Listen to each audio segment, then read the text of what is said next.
All right, everybody. How are we doing today?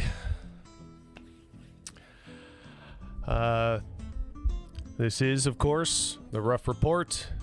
It is July 1st. We're reporting live from downtown Toronto.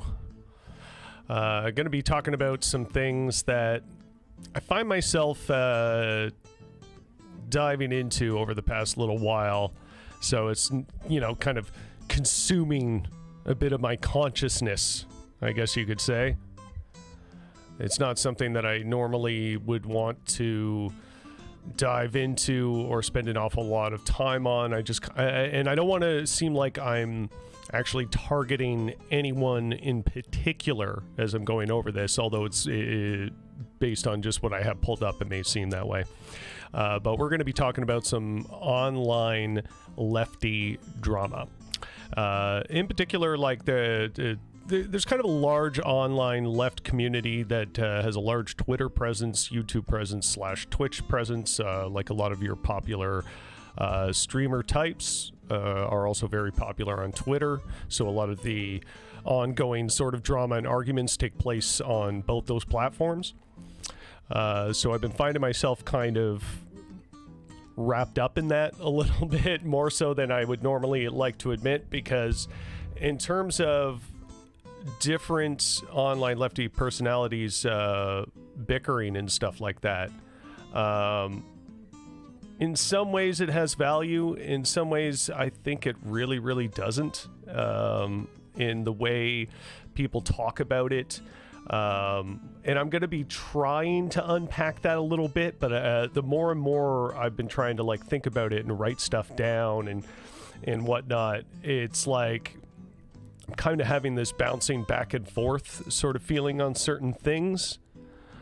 So I'm still in a lot of ways trying to figure this out, but I definitely have some distinct issues with some of the stuff that I see going on in regards to this. And it's almost just outright annoying. Then of course today is Canada Day, and if you've been following the show for the past little while, I've spent a good amount of time talking about the kind of inherent issues related to this day. So here, let's get that music turned down here.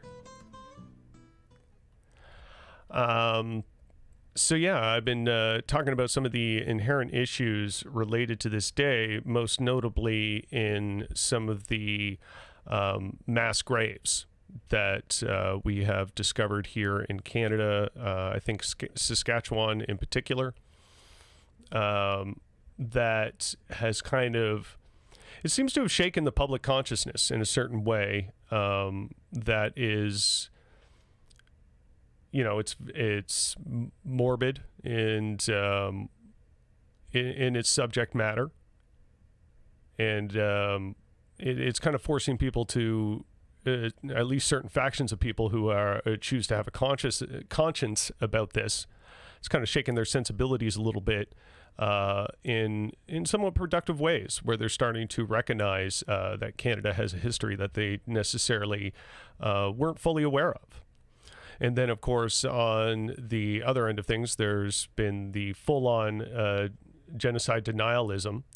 And it unfortunately seems to be mostly rooted, at least in my experience, the people that I've seen the most attempting genocide denial discourse as it relates to Canada and these recent discoveries, or confirmation of a fact rather than a discovery, because let's face it, Indigenous people has been saying these graves are a thing, and we just simply didn't believe them, largely speaking.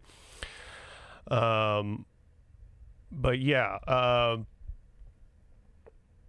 so yeah, most of the people that have been engaging in the most kind of egregious genocide denialism seem to be Christian. They have a vested interest in defending the church and the actions of the church, rather than recognizing that there's even as a Christian, you should be able to clearly recognize that there is an issue here in the history of the institutions that you should be able to criticize. It's the behavior of these man-made institutions in a myriad of ways is secular to your faith, but and you should be able to look at that and go, oh wow, that is pretty fucked up, rather than, I don't know, engaging in this kind of discourse here. I'm going to pull something up.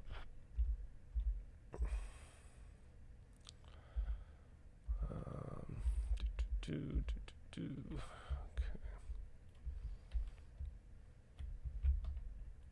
Bear with me. All right, there we go. Let's get that up on the screen. Yeah, this is something that I had posted on my Facebook here. I'm going to try and just get it on its own. Open image in new tab. Let's do that. There we go. So yeah, this is this person's assessment of the history that has taken place here. So point one, be the Catholic Church in Canada. Two, operate several schools in the early 1900s, being a little loose with the dates there, where you also maintain churches and graveyards. Three, some of those graveyards are lost to time over 100+ years. And then four, have those lost graveyards dug up in 2021 and be accused of genocide. If you go to this person's profile, the only description that they have of themselves in their bio is simply Christian. So, you know, kind of goes to show where they might be standing on that issue there. This is such a gross assessment of that history. Like, it's obviously a leap to defense that isn't based in any sort of logical fact. If you read anything about these graves and the history of them, it has nothing to do with just, whoopsie, we forgot a graveyard was there. Like they're trying to almost say that the graveyards are not strictly just full of Indigenous children, which is false. So yeah, this like, I don't know how to put it lightly here. This is disgusting. It's truly, truly revolting that people can say this, you know, and 122 people like it. You know, this is just kind of a small faction of this type of reasoning that I've seen online. And it just goes to show we have a huge mountain to climb. We can be woken to these facts, but there are always going to be people with a disgusting will to deny it because it's just convenient for them to do so. It shocks their sensibilities. They don't want to have their sensibilities shocked. To reconcile even internally and mentally with this would force them to confront things that they consider to be truthisms in their view of reality. And it's just too difficult for them. And these are the type of people that we have to fight against, right? And hence why, you know, it isn't as simple as, oh, we just learned a new thing. We should, you know, address that new thing and unpack it and come to terms with it and come up with proper solutions. But then there's always going to be these terrible actors that willfully stand in the way of that. And if you are watching live, don't forget to jump in the chat there. Leave your questions and comments. Let me know that you're here. But yeah, this was just such a succinct example of the type of discourse that continues white supremacy. And the really insidious thing about this type of white supremacy and this type of genocide and denialism is that they, for a lot of the people that are advocating on behalf of it, they do not recognize it as such.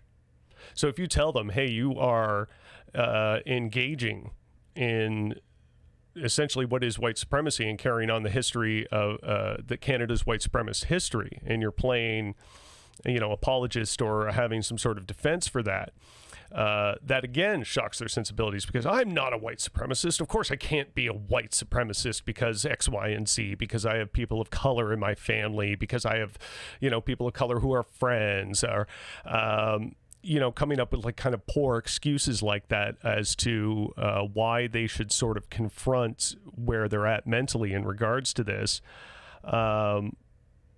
It's just they double down on the denial. So it is this uphill battle all the way.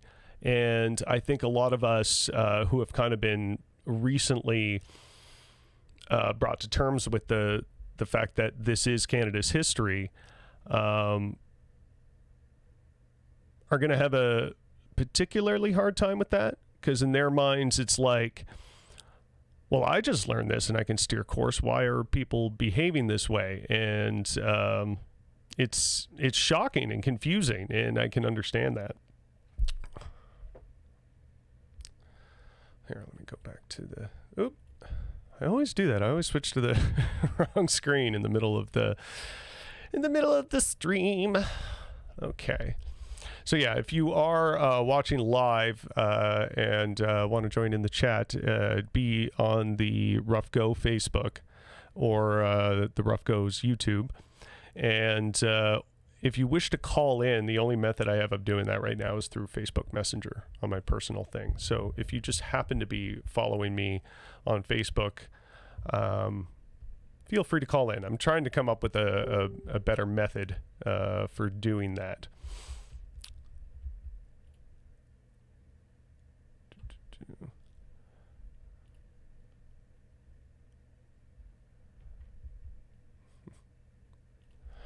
All right. So yeah, Jagmeet Singh posted today as well, which I thought was, fairly good take on this. Let's see if I can pull up the whole thing. Yeah, there we go. It basically goes on to say how he loves this country. And as Indigenous communities grieve, they have asked that we mark Canada in reflection, not celebration. And he says, I will be honoring this. When people are hurting, we have to be there for them. When we ignore injustice, it does a disservice to us all. And when we ignore the impact of the horrible things that have happened, we give permission for them to continue. In reflection and in action, we can and must do better. Just yesterday, another 182 bodies and unmarked graves were discovered. Justin Trudeau ordered that our flag fly at half-mast today, yet he is fighting Indigenous kids and survivors in court. Canada spends more money on fighting Indigenous people in court over these sorts of conflicts, more so than any other country. And so Justin Trudeau himself, in the same fashion that I was describing earlier, carries on the sad torch of Canada's white supremacist history. There's just no denying that. Just open that in a new tab. Yeah. So the time for symbolic gestures without action must come to an end. I have an immense admiration for the strength and resilience of Indigenous people, and as they grieve, celebration feels wrong. This year, and this is something I want to focus on, this year, I will mark Canada Day in pursuit of accountability and justice for the people of this land. I really hope it doesn't stop at just this year. The ongoing celebration. I remember, not to like brag like I'm the wokest or anything here, but I remember 10 years ago saying, I don't feel particularly proud of being Canadian on Canada Day in recognition of our history and how we have failed to make any proper amends for that history. And I wasn't nearly as informed on a lot of these subjects 10 years ago as I am today. So if I can distinctly remember saying and thinking those things back then, like everybody saying our home on native land this year, kind of changing the lyrics to Oh Canada, I again, not to brag, but I'm absolutely telling the truth here. I remember in like 10th grade history, we were told to rewrite O Canada as part of a project to suit how we saw and felt about Canada. And I literally wrote those words, our home on native land. So, you know, high school for me was a lot longer than 10 years ago. I can certainly tell you that. So, you know, this stuff, like, and again, I wasn't nearly as well informed back then as I am now. So, again, if I can distinctly remember doing those things, this stuff isn't new. Canada has had this shameful history the whole time. It's just now that it's been brought to the forefront. So I'm a little, I can see why people distrust even our, I guess you could say, best politicians, because, you know, Jagmeet Singh, as far as next federal election is concerned, he currently has my vote. But I find statements like this disappointing in that if I knew this, as somebody who is far less informed, I'm sure Jagmeet Singh has known about this for years. I'm sure Justin Trudeau is fully conscious of this history, yet he continues to fight the Indigenous people in court. We are having this convenient moment among many, many people who should have absolutely known better, absolutely been fighting harder and making these sort of statements for years. And we're pretending that we're just learning about this stuff now. Bullshit. I can't help but to feel like, even though there's this kind of moment where we feel like we've been kind of collectively grabbed by the shoulders with some of the shocking news, or what is news to many, rather, that even then, we are going to take something like enough of the lip service, enough talk, enough symbolic gestures, and take that still as enough of a symbolic gesture to continue on as if this is not an issue, right? We have a very convenient way of doing that. And again, to kind of, I guess, further criticize Jagmeet Singh a little bit, his previous defense of Israel over Palestine kind of, in my mind, comes in direct contradiction to what we're seeing here, right? What exactly did he write here? What was the exact words that made me think of that? Yeah. When people are hurting, we have to be there for them. When we ignore injustices, it does a disservice to us all. When we ignore the impact of the horrible things that have happened, we give permission for them to continue. I would challenge Jagmeet Singh in that case to perhaps strongly revisit his previous statements on the conflict between Israel and Palestine. Because that just isn't consistent with the values that he's trying to display here, right? And again, this is a guy that has my vote, but I'm certainly going to criticize and express my disappointment and say, hey, if somebody else comes along that is a little bit better and stronger on this issue, I'm going to throw my support behind them.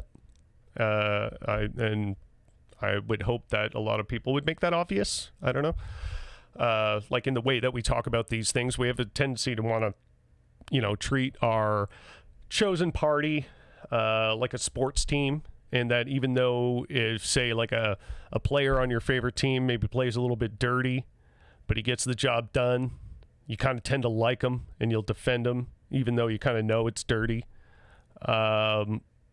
I feel like in a lot of ways we do the same thing with our political parties.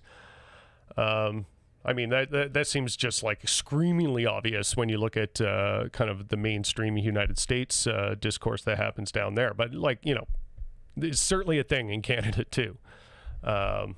Most notably with the Conservatives. Oh boy, do they love their team.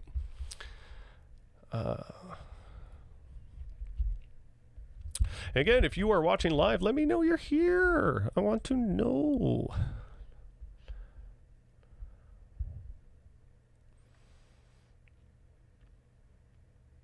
Yeah, Phoenix, I appreciate your comment. If you do want it to be part of the live chat, though, you got to say it on the actual Rough Go page, not on my private post. See, like, yeah, I mean, I think we know that Trudeau is good with symbolic gestures, but he was and still might be fighting Indigenous people in court. Well, he definitely is fighting. It's not a might. He is. How do we ensure that our activism is not merely performative? Well, how do we ensure that?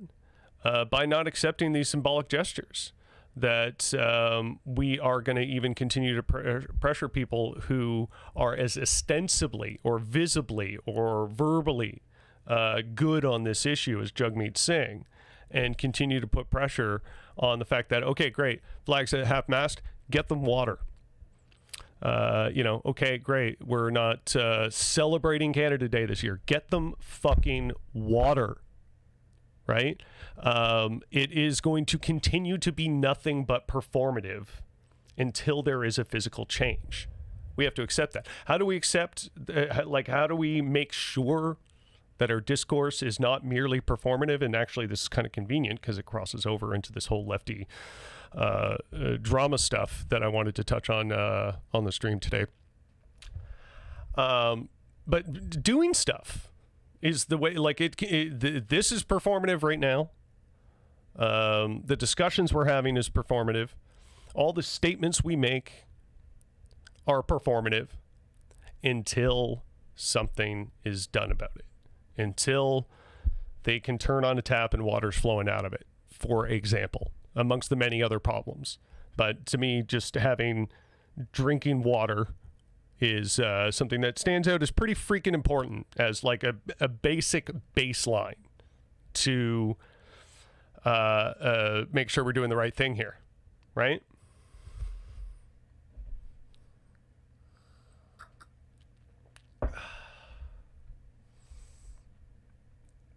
Yeah, it's all performative until it's not, and that's the reality.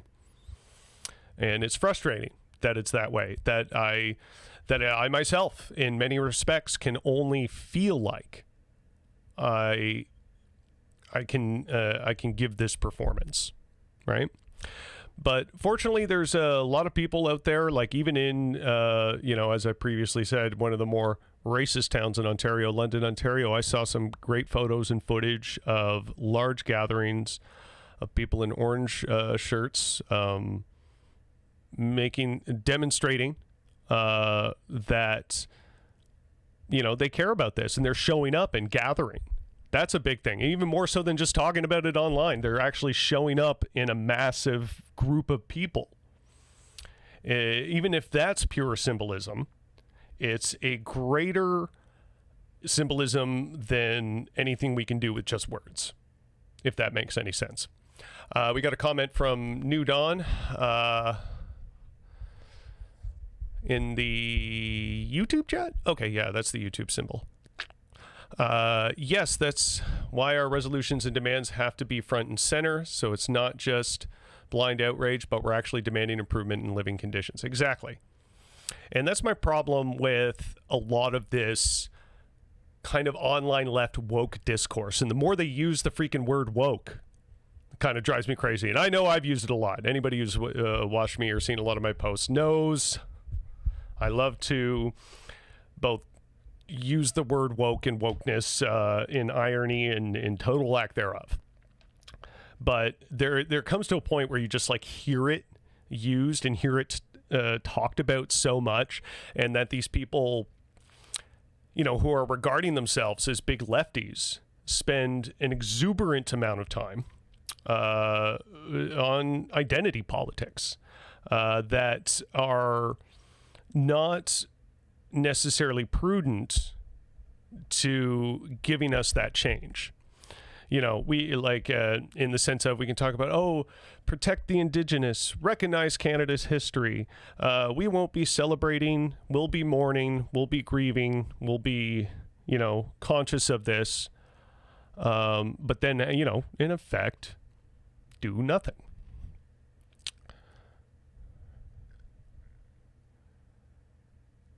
Yeah, I agree, Don. Jagmeet is far from perfect. We should not expect a perfect politician. It's a weird thing where they're like, oh, they're all bad. And it's like, yeah, but, you know, they also have some good, too. Unless, of course, you're like Aaron O'Toole, who I just can't think of a single redeeming quality in that man, let alone his rotten party. But yeah, like... Yeah, that's another thing I kind of hate in lefty discourse where it's like, all bourgeois politicians are bad. It's like, yeah, I guess, but that also seems like super obvious. It doesn't seem like you're saying anything that's like necessarily impactful there. Like, what are you getting at? What do we do with that information? No, they're all bad. Okay, cool. Like, I don't know.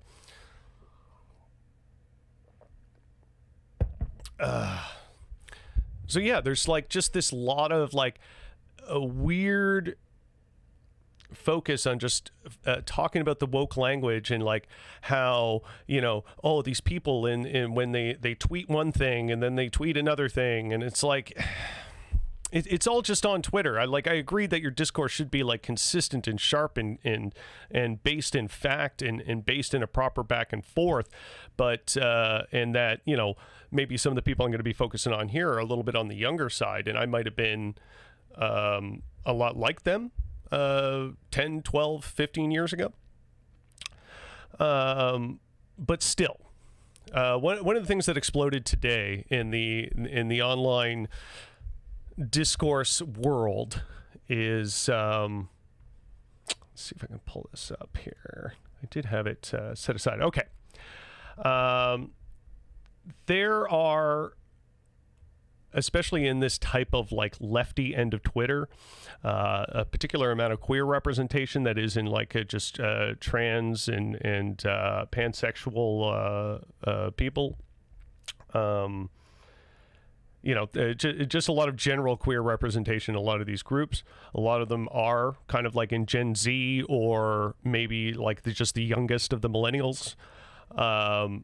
But yeah, there was kind of this thing that exploded in this discourse around kink at Pride. And I couldn't help but to notice it was sort of filling my Twitter timeline with a lot of the people I've been trying to pay attention to as of recently. So like I said, it was sort of consuming my consciousness. I sort of hate the fact that I'm even getting into this at all. But at the same time, I feel like it needs to be talked about in some way. And I feel like I have some stuff to think about and try and unpack in regards to this.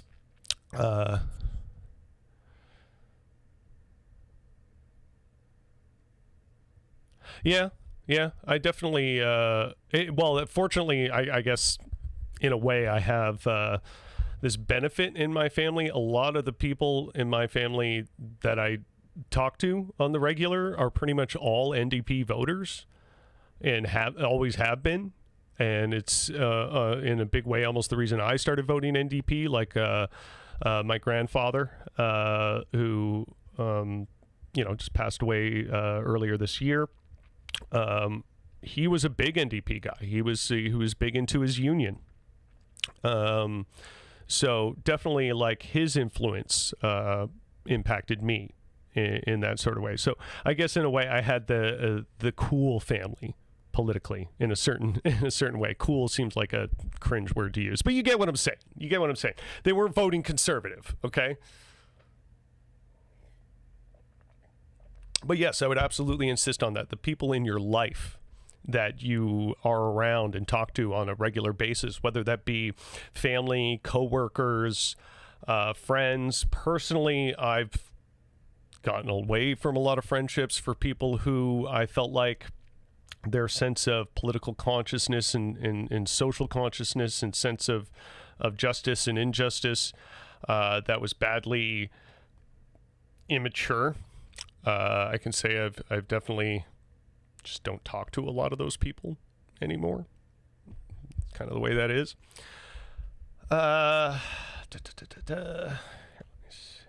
Yeah, but anyway, I'm going to show you this. This is username on Twitter, Doe. I think I've been following them. I think they, them is their pronouns here. Let me double check. I should probably check that. I don't even know if they have their pronouns in their bio. They do not. So let's just go with them. They are kind of criticizing this particular person. What was her name? Riley Rochon, who is a Twitch streamer, kind of a big lefty personality in a lot of queer and trans discourse. As far as I've seen, a lot of these people just don't get into, well, Doe does a little bit, but get into the more economic end of things, which I find kind of annoying. Like, it makes me think of the whole exiting the vampire's castle thing, which I know a lot of people on the left don't necessarily like, but I happen to agree with it. I am a class first socialist. I believe, we are not going to solve a lot of the social issues without recognizing the economic bed that lies underneath a lot of them. If you have questions, comments, or concerns about that, because I know there are a lot of disagreements there, my ears are open. My phone line is open. If you want to call me on Facebook and question me about that, or anytime throughout this episode, feel free. But yeah, anyway, I'm going to show you this quick video because the more I was watching Riley, who is the person who's going to be in the bottom left corner here, let me slap it up on the screen. At first, when I saw some of their takes and what other people was saying about her, I believe that's her pronouns, I wanted to believe, yeah, okay, this person's just like another cringy leftist, and kind of the general amount of their takes are bad, and it's so easy to kind of just want to believe that once you see it repeated a few times and you're not necessarily familiar with the subject. It's kind of what happens to people who are maybe kind of political laymen, and how they're easily influenced by a few talking points if they don't get a chance to think about it much further. So I'm kind of going through that process myself. So the more I've kind of listened to them and watched a bit of their live stream today, there were some things that I found annoying, to say the least. But there's also things that I was like, you know what, it's actually pretty reasonable. And I don't see necessarily why people want to hate on this person so much. And I think that's going to come to the heart of what I'm trying to get at here when I'm talking about this certain discourse. But listening to this take and how Doe sort of assesses it here, they're like, I started watching this vaguely recent panel on kink at Pride and cannot stop laughing at RGR. That's Riley Rochon. Riley Grace Rochon. First words, which is essentially, if we don't exclude you, we cannot unite, which does seem like a terrible argument. As they go on to say, I feel bad for anyone who will have her as a lawyer in the future. This is it's pretty bad in my opinion. So take a look here. Cool. So I've thought it over. I have three main purposes of Pride: to unite the LGBT community, to strengthen the community, and to celebrate the community. My position on kink, and especially as it relates to children, is that letting kink, and I'm focusing very specifically on kink because I feel like a lot of people get away from this, in the Pride completely unregulated means that we cannot achieve the first goal of uniting the community. Cool. Okay, so yeah, that on its face, in my opinion, sounds like a pretty bad take, right? I want to unite the community, but if we cannot exclude the kink community, then we cannot unite. It's like, yeah, not great. But I feel like, and again, this is kind of relating to the more I've listened to them in other video and stuff like that, that this may be one of those instances where you're taking a clip of something and removing it for the greater context, or conveniently ignoring a few key things she said there. just to be fundamentally clear though, on the point of discourse of the discourse around kink at Pride, I personally am pro kink at Pride. I will say that pretty much straightforwardly, and if you want to know why, well, simply it just comes down to the fact that Pride is and is supposed to be a protest, an act of protest, a act of something that is challenging to the sensibilities and the status quos and the mentalities that have suppressed the queer community and homosexual community for all this time, and the very series of events that led to the first Pride as we know it. Right? So I feel like a lot of this no kink at Pride discourse is sort of rooted in the idea of making Pride this family-friendly and thusly kind of capitalist corporate-friendly event where it's not a protest anymore. You're not looking to challenge the status quo anymore. You're just you're just having a parade. Yeah, like that's the thing. If you don't want your children to see kink at Pride, don't go to Pride. It's not a kids event. If they have if there's some auxiliary or surrounding or satellite event that the Pride people or Pride adjacent people put together that is aimed a little more at children, great, cool, awesome. But I feel like the general amount of people have to understand that this is not an event for kids, or at least it's not supposed to be. Because if it's getting to this point where it's this family friendly, again, I have to emphasize, you are no longer having a protest, you're having a parade. You're having a party. And to me, that isn't necessarily what the heart of Pride is supposed to be about. And again, if you want to challenge me on that sensibility, I'm willing to believe there's something I'm missing. I'm more than willing to believe there's something I could be getting wrong there. But in all the time I've thought about it and tried to look at the different angles of this argument, I've yet to have my mind changed. Right? Yeah. As Jessica's saying here in the chat, there's usually Pride events strictly for families and children during the month, like drag queen readings and things like that. Yeah, I'm super cool with that stuff, right? But yeah, just it's not supposed to be for kids. It's not. That's my take on that. I don't know. And I've heard this sort of discourse. Unfortunately, I've heard this more from, well, I don't know if it's unfortunate or not. Maybe unfortunately is the wrong word. But I've heard this a lot from straight allies, people who, are very forward thinking, let's say, in the acceptance of the queer community. Kind of go, well, I think it's like a good thing that it's this mainstream thing, that there's this, rainbow capitalism, that there's this corporate aspect to Pride, because it just further normalizes it. And my response to that is like, no, this sort of mainstream attempt at normalization is actually in many ways counterproductive.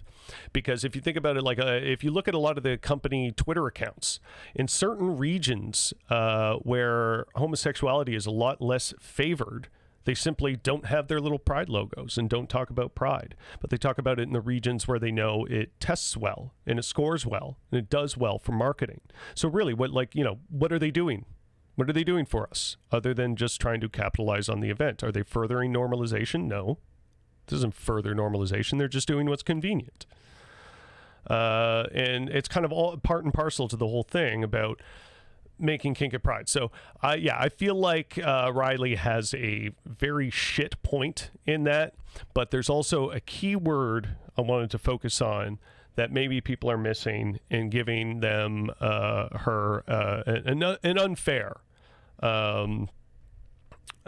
go at this, and that's said unregulated.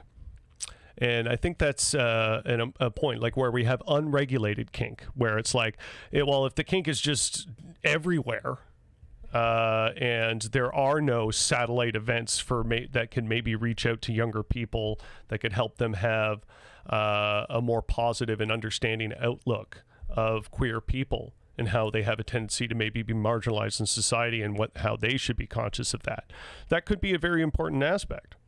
So, I mean, again, maybe unregulated isn't the greatest terminology given the framework here, but, to completely bite someone's head off and kind of say and put it in the context of like, oh, look how completely unlogical this is.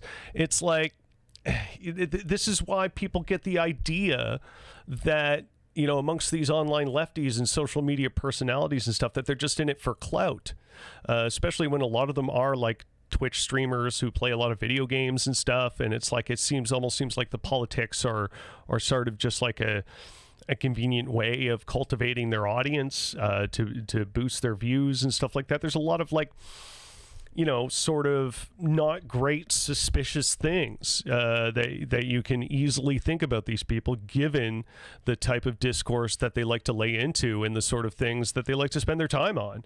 It's really strange to me. I'm going to show another clip of Riley in just a second, but I want to get to this comment from Don in the chat here.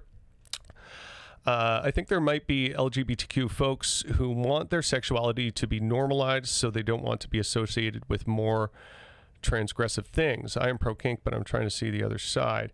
Well, that's the thing. Like it shouldn't. I don't know. Words going fast in my brain here. They don't want to be associated with more transgressive things. It's like, well, is kink really that transgressive? When you're talking about just the activity between two consenting adults, is kink really that transgressive when we know that straight people do it all the time, just behind closed doors, and they see it as a sort of puritanical, like, shh, we that's between a husband and wife, that sort of look at it. But we know that straight people can be kinky, absolutely. Yeah, gay people just want to be treated as normal. Absolutely, of course. I have the benefit of a lot of the people that I know and the family that I have and the sort of cultures I've been beneficial enough to be around, that my bisexuality is largely accepted. And I have only experienced, I guess, what you might call biphobia, particularly, in a sort of distanced way. I've been outright bullied by bigots and stuff, but I don't think I'm particularly special for that or anything, but you know what I mean. Yeah, we want to be treated as normal. I've had the benefit of being treated as normal, so for the most part, in the people that are in my life. So yeah, that is hugely important for a person's acceptance and self-confidence level, right? And then want to be associated with pony play or something. It's like they're not on the same level, They're not really like the same things. There's just a lot of crossover in the history there, in the fundamental history of challenging the status quo. I think there's just like it's like an onion. Okay, there's layers, and kink is not necessarily inherently queer. But I think its demonstration is perhaps an important aspect in ongoing queer liberation, if that makes sense. Again, if you think I'm missing something, saying something wrong, by all means, feel free to pipe up. You can call in. If you have me, Jimmy Ruffian, on Facebook, dial in. Just hit that little phone button, and I will answer the call. And we can have a conversation about that. So let's go to this other video that I wanted to talk about, because I paused it at a certain point, because what she's particularly talking about here, that's Riley, that is. Here, let me get it up on the screen. It's just something like, when I was listening to her say it, I was like, yeah, this seems kind of dumb and annoying, to kind of put it bluntly. And again, it's like kind of circling around this wokeness and like people attacking me and like all these people bickering online. And it seems to just be, I don't know, so substanceless. In the space is going to be like, oh yeah, abolish prisons. You know, the entire criminal justice system is unjust. It needs to be abolished. But then as soon as we begin talking about someone who's actually shown meaningful change and rehabilitation, but that they happen to not like personally, then they immediately all turn around and be like, oh yeah, no, this person is fucking terrible, right? Yeah. I'll say they're right about that. You know, there is a weird sort of like personality thing going on with that. But again, the way she goes on to talk and the way a lot of these people talk about each other, they can recognize something like that. And then again, just to further down the irony hole, not seem to see it in themselves, that they're kind of like engaging in the same behavior. Mel isn't a content creator. She's just chronically online. Yeah, I don't know. Oh, they're just chronically online. They're only chronically online. I don't know. As far as I've seen from you, you're pretty chronically online. What is chronically online? A lot of people say I'm chronically online.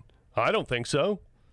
I mean, today I've spent a lot more time on like Twitter than I normally do, but a lot of the time I don't spend exuberant amounts of time on like Facebook or Twitter. I'll just have an idea of something that I wanted to write down or a certain thing that I wanted to promote, and I'll write it down, share it, throw my phone back in my pocket, and, you know, not look at it again for another hour. So I don't know how they're defining chronically online here. It just feels like it's just, the more and more I hear it said, the more and more I hear it used, and the more I hear people tossing around, the less meaning it seems to have. It's better to not give her attention because, like, or I don't know. I do think that a big reason that she grew a lot from Vosh is because, like, Vosh's community is like specifically prime because Vosh, like, I don't know. I don't want to. They're talking about Vosh, which is another YouTuber that has gotten a lot of lefty controversy. I've watched only a little bit of Vosh's content, but they have a way of, he has a way of courting a lot of controversy. But the one thing I did like about him is that he debated Tim Pool like a while ago, and I watched a good portion of that debate, not all of it. But I felt like the way he handled Tim and the way he countered his arguments was just very, perhaps very good. For because it was on Tim's podcast, and you know, for those of you who aren't aware of Tim, he's just like a far right idiot, and but he has a wide audience, so you know, kind of countering his arguments, especially on his own platform, in such an effective way, I could only think was perhaps a good thing. For a lot of people who maybe were wrapped up in Tim's values and just not aware of anything better. And I liked seeing that because I thought, okay, you know, this is something that could be perhaps helpful.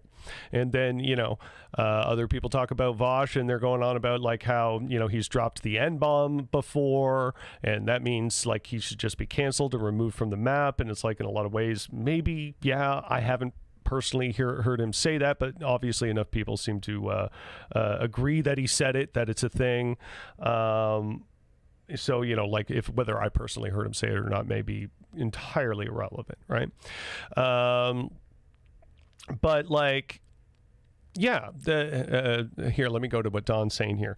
Like, you want accountability? Fine, define accountability. Do you want them to volunteer, donate money, apologize publicly?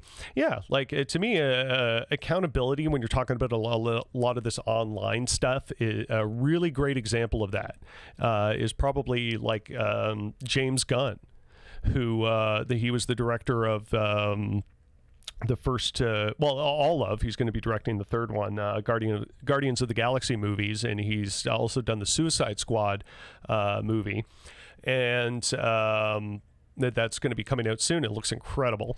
Not going to let too much of my comic book nerd be slipping out on this one, but nonetheless, what was I saying? Oh yeah, James Gunn, his you know, many years ago, I think this would be about like 13, 14, 15 years ago now, he had a lot of tweets where he like to engage in really, really kind of like absurdist dark humor that it was like 4chan-esque. And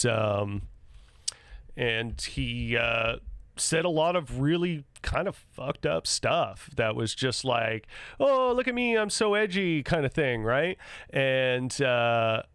And then, like, you know, fast forward many years later, I think this is now after the second Guardians of the Galaxy movie came out, you know, those tweets resurfaced. People started sharing them, wanting to cancel James Gunn. It actually did result in him initially being fired from working on Guardians 3, but then he was eventually reinstated later on for good reason, mainly because if you looked between point A and B, between all those years, he spent a lot of time and mental energy kind of recognizing how fucked up that was. He didn't need it to be brought to the limelight and dragged out and almost fired for him to have accountability for this. He did that on his own, and he spent years doing it, and you could find the evidence of such, right? So it's like, yeah, people can grow. People can hold themselves accountable. People can realize they said and did silly, stupid things, and we should be perfectly okay with that growth, right? But yeah, and so I agree with Riley on that point entirely. And then, yeah, like you can run into somebody you don't like, and it's like, oh yeah, that thing you said 10 years ago. And it's like, gotcha. And it's like, hey, do you really think that's good discourse? That's so disingenuous. You got to know you're being a putz when you're doing shit like that. Like, come on. But yeah, here, let me go further down on the video here. I want to like get involved more in drama. I've already given my thoughts about Vosh, and when Vosh looked at it, he specifically responded by just saying that I was being sexist towards him or joking about it negligently. So whatever. Kind of sucks, but it wasn't surprising to me. The point being that it was not surprising to me that when Mel interacted with Vosh, that a lot of her following came from his audience. That was not a big sell to me. So like even talking about how like one audience gains the other and things like that, it's like, you know, there's a part of me that's like, why are they talking about this? This is stupid. Why does that matter? And then like I can think about it a little further and go, you know, I can kind of see why it matters, like knowing where, you know, the 4chan audience came from and how that became the eventual cesspool of the online where a lot of the alt-right and its toxicity sort of brewed, and it got out into the public consciousness from there. That was like kind of a you know, in a way, a social phenomenon that should be understood. So I kind of see where it's coming, where they're coming from here, and where the point lies. But at the same time, it's like, I don't know, why are you thinking about this so much? Why do I see so much of this shit on Twitter? Like, how much of it before it's just like, this is dumb, you know? But anyway. Have I seen? Yeah. I used to like this RGR, but this is some terminally online. Oh, I'm sure. Let's just say, like, somebody you don't like, they're terminally online. Yeah, let's see what Vosh's community is saying about me. And now she's diving into, like... Oh, cool. And now she's going to like embrace the drama, and it's like, I'm going to purposely look at what this, you know, sort of other lefty that's sort of this online foe of mine that I've had drama with. I'm going to dive in and like trump up the drama further. It's like, what are you doing? What are you doing? Cool. Oh, cool. These people don't know how to read either. Oh, that's great. Oh my God. All right. Y'all remember when we talked about this earlier? I used to like RGR, but this is some terminally online shit. Let's click on this. See, now she's terminally online. This is some terminally online shit. How many times in just this like short little bit of this clip that I played has the term terminally online been used? I don't know what it means anymore. I have to wonder if the online left is one of the leading contributors to trans suicide for relentlessly bullying trans women or standing by and doing absolutely nothing about it when they see it. You know, it's like that could be a relevant point. I'm not a trans person. She is. She exists online. Trans people online are saying it all the time that they're constantly bullied, and it can happen on the left too. So, you know, maybe saying this point isn't completely out of left field. So what is this terminally online shit? I mean, trans people, like anybody else, spend time online. They read things. The things that they read in interactions with people, just like in any other situation, have an impact on their mindset and their mood, and how much you feel accepted and relevant in society. Like, if you're already kind of on shaky mental health ground, and then you come into an online community that just, hinders that further, I don't see how that's necessarily terminally online shit. To clarify, this is more of me venting than a statement of perceived fact. Dealing with multiple harassment campaigns one after another takes its toll. Okay. So a lot of people didn't see the second tweet. Again, the first tweet was removed from context, and that's kind of the unfortunate nature of Twitter. A lot of the time you'll put out that first statement and then the following statement, and a lot of people just happen to miss the following statement. Maybe the following statement is pretty important to the greater context. And so it's like, I don't know. I can't help but to, let me go, before I get to that, I'm going to let this go a little bit further. Just. Oh. Wait, is the top comment doing the 40%? No way. Ah, yes, this is the left bullying trans women that causes high suicide rate. They didn't read it! They didn't read it! They don't know how to read! Why does nobody read? Well, they didn't read it, obviously, because they just took that snippet and put it online, and they're taking this person's word for it, and that's how all this online bickering works. That's how all of it works. Nobody's willing to give each other the benefit of the doubt. Nobody's willing to give each other a willingness to grow, right? And just as she was talking about earlier, we got to allow these people's willingness to grow. I don't know. It's like there seems to be just like a lot of bad faith going around in this community, and I don't know why somebody like this who maybe have good takes about things, or maybe for better or worse, I just don't know why people spend so much time on this. And I'm aware of the irony that I am now spending time on this, but I don't really do this. This is me trying to work it out and critique it and understand it for myself here, right? Read. Oh my God. Vosh, teach your community how to read. If they teach your community how to read. That seems like a weird statement to say. Anyway, I think I'm done with that. Teach your community how to read? Really? Is he even aware of this happening? Is this on his radar? Like, one of my favorite kind of online lefties and all around online personality, because he makes all sorts of great content. It simply goes by Sean, S-H-A-U-N, Sean Vids on Twitter and YouTube, I believe. But, he said this thing recently that was just like, what follower account do you get to when you're just expected to have an opinion on everything that happens on the internet ever? And then you get these commenters going, your silence on this issue is speaking volumes. And it's like, I've never fucking heard of this. Leave me alone. And it's like, he totally has a relevant point here. Like, does Vosh know about this? Does Vosh even know this, anything about this? But again, it's just about like, your community, teach your community. And it's the community belongs to this certain, online pundit, so to speak. I agree. People should be kind of like responsible for their audience in a certain way in terms of like what you're putting out there into the world and what you're influencing and all that.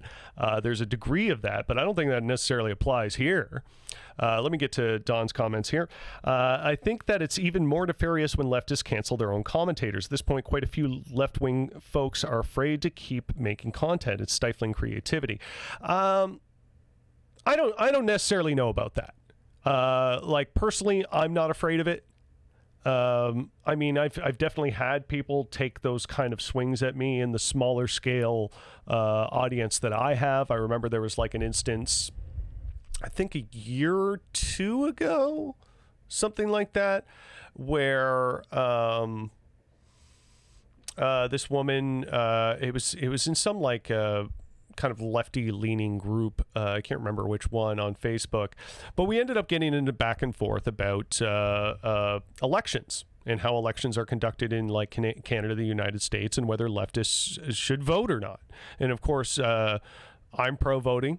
I think you should take whatever measure you can take to improve the material conditions as quickly as possible. And in that way, I am a reformist in many regards. I'm not particularly like anti-revolution or anti-revolutionary activity in the capacity of general strikes and kind of forcing the hand of the state through those types of actions. I'm not necessarily anti those things, but I believe when we have a chance to make a positive move through reform, we should absolutely take it. And voting is just this super simple, easy thing to do. But anyway, we got in an argument about that. And it essentially it resulted in her getting so butthurt that I ended up like spending the next couple weeks like defending accusations that I was like secretly a Nazi. And it was really ridiculous. And it just sort of came from the fact that, and you know, this is going to sound a bit like a brag, but I felt like in that discussion, I usually don't like text-based discussions, but you know, I was trying in this occasion. And I felt like I did pretty well and countered their arguments very well, and it kind of left them in a sort of verbal corner where they didn't know what to say anymore. So it was just like started throwing the accusations that it's like, oh, I know about you and your like Nazi friend that I can't even remember everything. It was just really bizarre. And it turned out like she was getting fed information from her partner who I found out knew me personally, and through no incident that I understood at all, they had stopped talking to me and apparently just hated me for reasons that I actually still don't completely know about. But basically, she was the one feeding this information to her partner who I was arguing with, and it became this just like whole thing. And I would like, when I was talking to other queer people online who kind of have an overlap in this sort of Toronto community, like I just found myself kind of like running into this. So like, oh, you're that Jimmy Ruffian guy. I've like heard about you. You're a Nazi or something like that. And it's just like, holy shit. Like over a light debate that really had no, you know, devastating outcome. It was really quite bizarre. So yeah, like this sort of like crab bucket mentality. You probably heard me mention this before in regards to the online left. Yeah, it's all so ridiculous that how much time these personalities take at taking swings at each other rather than just trying to produce good content, or maybe just like have an honest debate with each other. Has this person in Vosh ever just like had a discussion about their differences? And then like, and again, nowhere in this am I hearing them talking about socialism, helping the disenfranchised, helping the poor, raising people up to a basic standard of living and stuff like that. When you get into this drama, the most important aspects of what we're fighting for have a tendency to just fall by the wayside. We're not talking about that anymore. Now we're putting all this time and mental energy into battling each other. It's so ridiculous. We got to get better at this. I decided to do this episode, again, because I just like kind of wanted to mentally work through this. You know, not a lot of this is necessarily a solid take that I have. I'm still, I'm trying to articulate for myself what my particular beef with all of this is. And like, if you follow me on Twitter, I have beefs. Like recently I've been like retweeting and quote tweeting Samira Khan, who is a sort of like, she's got about 70,000 Twitter followers, is a very left-leaning journalist. I shouldn't say left-leaning. I think she's very pro-Stalin, kind of like a tanky, so to speak. And you might have saw last week, I showed a Twitter exchange that I had with her where I ratioed the crap out of her, which shouldn't be that important. It feels nerdy and petty to say that, but my reply tweet got like triple the likes and attention that her initial tweet did. So it kind of made me feel like, oh, that I actually made a good point that people noticed. That's nice, I guess. Yeah, so that was that person from last week who said, I don't understand why Zoomers and millennials don't have these negative feelings towards Christianity. It's like, you don't understand that. Really. You don't understand why young people, given the history of these churches and their policies, the things they've done, the actions they've taken, that a lot of people might have an issue with that. Really, you don't understand that, as someone who is apparently like this big brain lefty journalist. So like, I have a way of retweeting or quote tweeting rather, stuff she says, criticizing it, digging into her a little bit. I'm going to try and see if I can find an example of that. Because for the first time ever, I actually got a response from her today. In terms of, like, she actually replied my reply. Generally, she just ignores me, and it's her, like, sort of followers and stuff that notice. Let me see. Sorry, bear with me. I should have had this pulled up.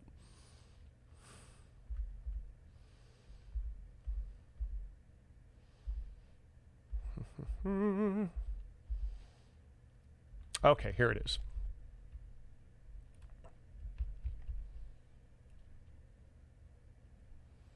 And, you know, she, like, argues and talks in bad faith to people all the time, just outright calls them idiot for, like, I call people idiot, but not for, like, little things like this.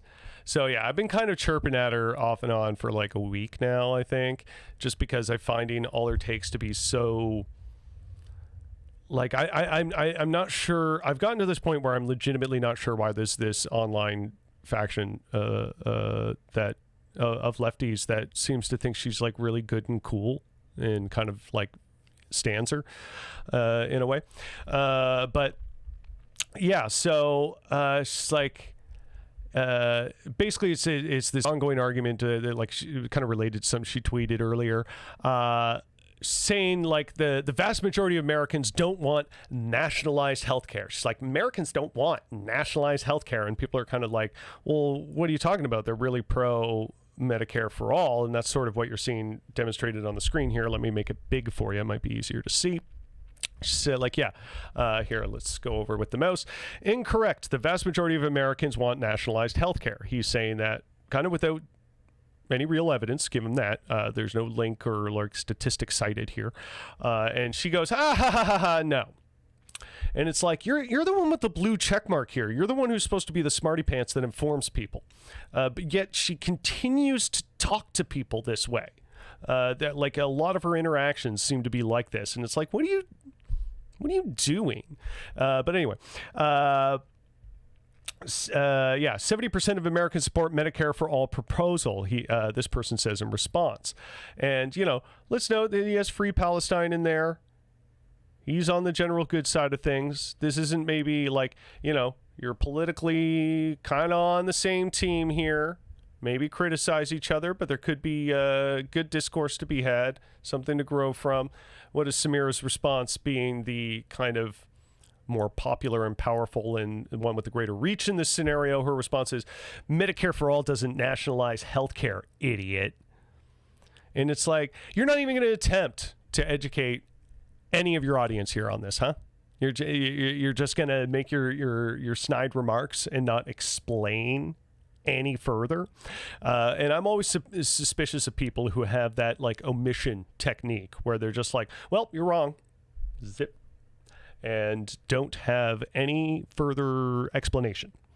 If this is something that you like, I can see not having the energy to do it all the time, whatever. There's extenuating circumstances. But when it becomes a regular habit like this, especially when you're in this position where you have the influence, it's stupid. I'm sorry. It's stupid. So Medicare for all doesn't nationalize healthcare, idiot. So I decided to respond to point out her disingenuousness. And I said, it nationalizes health insurance, which is a majorly important component of the healthcare system, idiot. And that just kind of repeating to her in kind. And she actually gives me something of a sincere response. I'll give her that. Establishing a national health insurance program to pay for private health care is not nationalizing health care. And M4A doesn't even eliminate all private insurance. It explicitly allows private insurers to provide supplementary coverage. Well, Samira obviously doesn't realize this, but I am a Canadian. And you know what that sounds like? The exact thing she's described. The Canadian healthcare system. And you know what's great about the healthcare system in Canada? Is because the insurance program is universal and nationalized. Or rather, well, it's nationalized but provincially controlled. Whatever, details. But it's a very similar system to what she just described in this tweet. And you want to know the great thing about it, that although it has its holes and that a full nationalized healthcare system could probably be pretty beneficial and superior to this, it works for a lot of people. It works way better than the United States ones. People get healthcare here. People have access to healthcare, and it doesn't drive them deep into life-crippling debt. It is notably a superior system. And yes, we allow for private insurers. Yes, we do not have dental coverage. But if you are forcing me to make a choice between the American healthcare system as it currently stands and the Canadian one, I will take the Canadian one any freaking time. It is way closer to a socialistic ideal than the American one. But because it's, just not the perfect, most advanced solution in the world, she's not for it. She wants to shit on it, and she wants to, as a kind of lefty influencer, drive this idea to other people who might be influenced by her that this is bad and that this isn't going to work out for them. Why doesn't she talk about this honestly and transparently, where it's like, yeah, this would be a notable improvement. We should keep fighting, but it's a noticeable improvement that will bring up the quality of life for dozens of people. Like anytime, and she's a big China stan, and I agree with her on a lot of her China points. There's plenty of things I'd agree with this person on. I'm talking about the takes that I think are particularly bad. When somebody criticizes China in terms of, it's like, oh, they have a lot of human rights problems. The first thing that somebody like Samira does, because I've seen her do it, and a lot of people who are kind of that, very pro-China stance in a very outgoing way, point out, well, China's made incredible advancements. They used to be crippled with poverty and all sorts of social problems that they've managed to turn around, improve, and build upon, and make noticeable improvements that are vast. It's undeniable that China has done incredible things for its poverty rate and lifting up impoverished people in numerous ways. But it doesn't negate the problems that still exist, right? We can still talk about those problems. I would relate it in a similar way. This is a noticeable improvement on people's current conditions. Why are you shitting on it? You defend China in the same fashion. Why can't you defend this? Why can't you talk about it in that same nuanced, three-dimensional way? I can't help but to feel in a lot of what Samira does and a lot of this online left that is very active on Twitter tends to do is just these like convenient grifter sleight of hands. That's what they are to me. Because when she's being kind of disingenuous like this and lacking in self-awareness, it's like, who are you serving? Who do you think you're helping here? Because in the current climate of the United States, you got two choices: Medicare for all, or kind of nothing. That's sort of where they're at right now. So like they have this system where they're like, Medicare for all is kind of in the public consciousness, is something they can win over. There's a chance they could go forward with this. And then in comes these lefties going, we're gonna basically play defense for Republicans. What are you doing? How is that strategically helpful? I don't know. I really don't know how that's supposed to be helpful.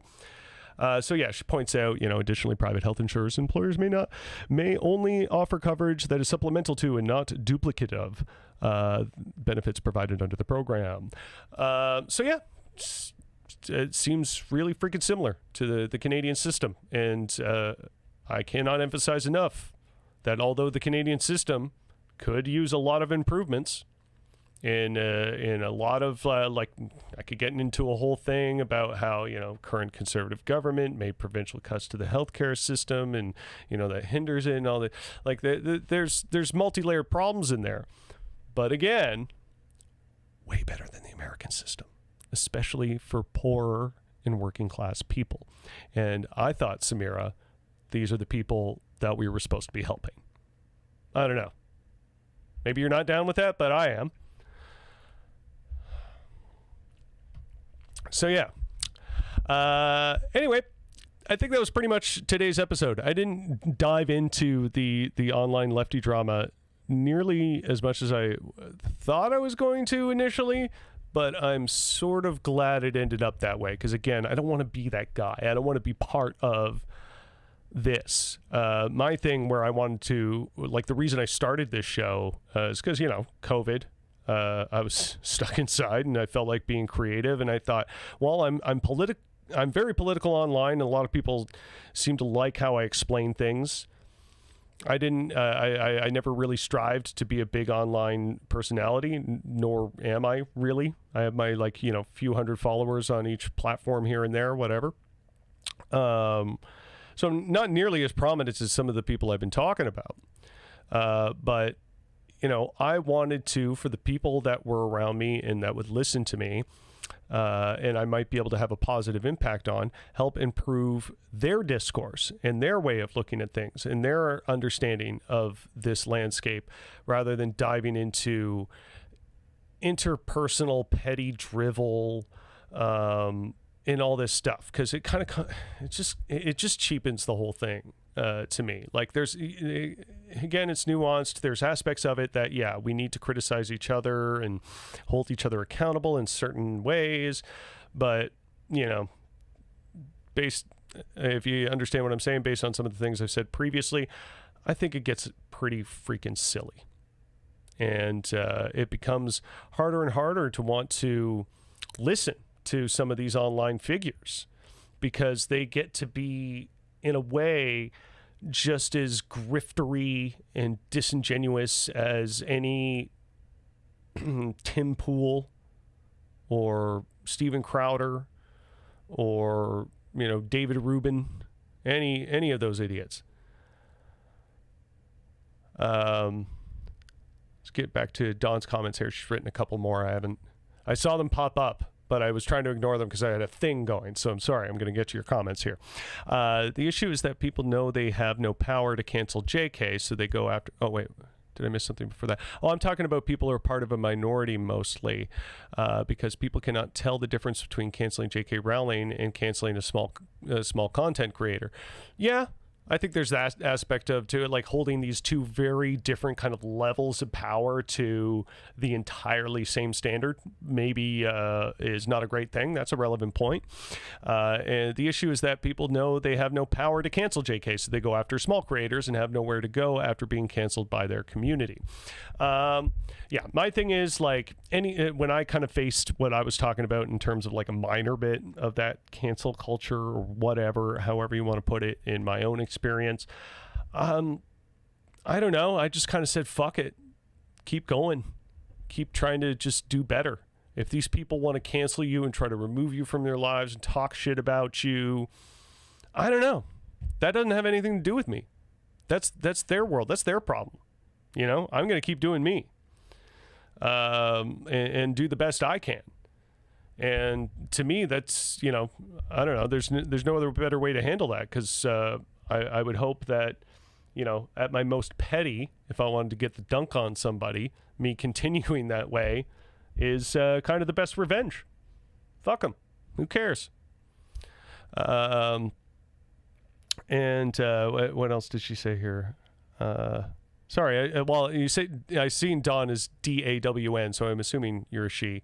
Is this Phoenix? Is that your YouTube name? Is that you, Phoenix?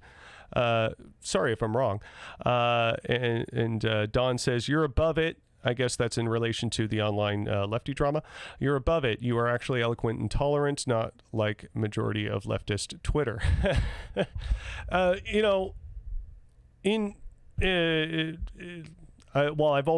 don't think I've gotten particularly better at being eloquent and intolerant necessarily. I feel like in a number of ways I'm still the same person I was 10 years ago. Maybe I've gotten a little bit sharper at it, but I would still associate maybe my little bit of kind of sobering take on things and not wanting to be just like hot take, maybe a little bit to just my age and experience. I'm not in my 20s anymore. So, I've come to learn a lot of things about how people tend to react to stuff, about how people tend to behave. In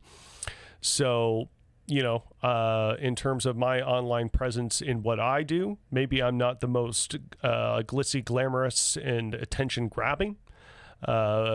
And maybe like this show is a little dry, all in all, to kind of relate to Sam Cedar with his interaction with Steven Crowder. It's not like I have a particular focus on comedy here. Sometimes we end up having a lot of fun, and I'm super willing to do that and not be taken so seriously. But all in all, this show is meant to be dry and something that hopefully people can gain some new perspectives from and think from. And that's why I always encourage people like yourself to talk in the chat or to even call in. I've only had like a couple people call in the just over a year I've been doing this show now. And that's kind of my fault, like how many people watching have me on and are watching this on Facebook. I don't know. So it's kind of a limited scope of the calls that I can take. So yeah, hopefully I'll improve on that situation. I want to get like one of those virtual phone numbers because I don't want to put my personal phone number up here. I'm not insane. But I wanted to maybe make the avenue for people to call in a little bit easier, because if they want to argue with me, I'd rather them do it over the phone live on the show than some kind of like petty, disingenuous back and forth on Twitter or something like that, right? I picture it being a lot more productive in this atmosphere than in that one. This is the social media atmosphere. That's my symbol for that. Anyway, I've gone on a little bit longer than I normally do when I do these streams. Kind of like last episode, I think I ended up being on here for like an hour and 40 minutes when I usually keep the show to an hour. So I've been kind of rambling on long enough. I have some other work I got to get into. I was hoping to do some music work tonight, but I also have a lot of housework to do. That's how I've spent my Canada Day is kind of thinking about this stuff and wanting to get music work done, but keep being prevented from doing so because I keep doing housework. Personal numbers are definitely too unfun. I'm not sure what you're saying in there, Finavere, but thank you for joining us and commenting near the end of the show. Sorry, I didn't quite understand what you said. Personal numbers are definitely too unfun, spicy. Definitely too spicy. I don't know. Like, I mean, I just, like, I get enough Nazi weirdos, like a literal Nazi weirdos. I had a guy who, like, literally had, like, a swastika as his, like, Twitter banner. Start jumping up in my DMs and trying to threaten me and stuff like that. Like I get people jumping in to my DMs with like some serious hate like that on a regular enough basis. I feel like I probably don't need that on my actual phone number. Just probably something I could do without. I'm willing to talk to those people unfiltered and anonymously right here on this platform because we're all watching it live, and I think that forces a bit of sincerity in a sort of way. So yeah, that's generally why I would prefer this. Yeah, you have a good one too, Don. Thanks everybody for joining us on the show. As always, let's all hail our leader, the all-wonderful, the all-powerful Antifa Duck as he plays our theme song out. Ooh, I gotta turn the volume up.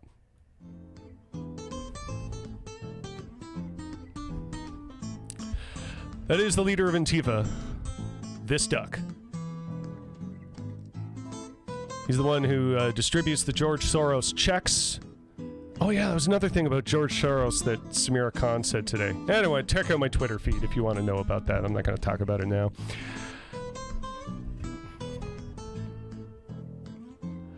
Oh, okay, I see what you mean, Finnebear. All right. That they're spicy, but not in the fun, consensual, not safe for work type of spicy. Yes, I would say you are absolutely correct in that. All right. Hey, and if anyone knows how to check out my stream chat on YouTube after this stream ends, because I lose everything that everybody said, and sometimes I want to see it after just to make sure I didn't miss anything or keep in contact with the users or, you know, whatever. So if anybody knows how to do that, let me know. Anyway, working on lots of music stuff. Keep an eye out. July 21st, I'm dropping a new track on how do I always screw this up? Spotify. It's a mirror. I just kind of know that. You think, like, this is basic stuff. Yeah, my Spotify logo right there. Find The Rough Go on Spotify. I have a new track coming out July 21st. Hit that follow button on Spotify so you can get listen to all my new music. Hit that subscribe button and the bell right here on YouTube. And if you don't follow The Rough Go on Facebook and have a Facebook account, please do so. Lots of stuff happening on there. Well, and of course, me on Twitter at The Rough Go. So yeah, follow me on all the platforms. Annoy me, talk to me, love me, hate me, any way you want me. There's a song coming to my head there. Sorry, I'm being a total nerd. And I think I need a little bit more scotch and to smoke a fat bowl, because I have been trying not to smoke weed before getting on the stream, because I find myself mid-sentence forgetting what I'm about to say if I'm too stoned on here. So yeah, anyway, thank you so much for joining the Rough Report. We're on live 7 p.m. Eastern Standard Time every week. So I hope to see you next time. Stay rough.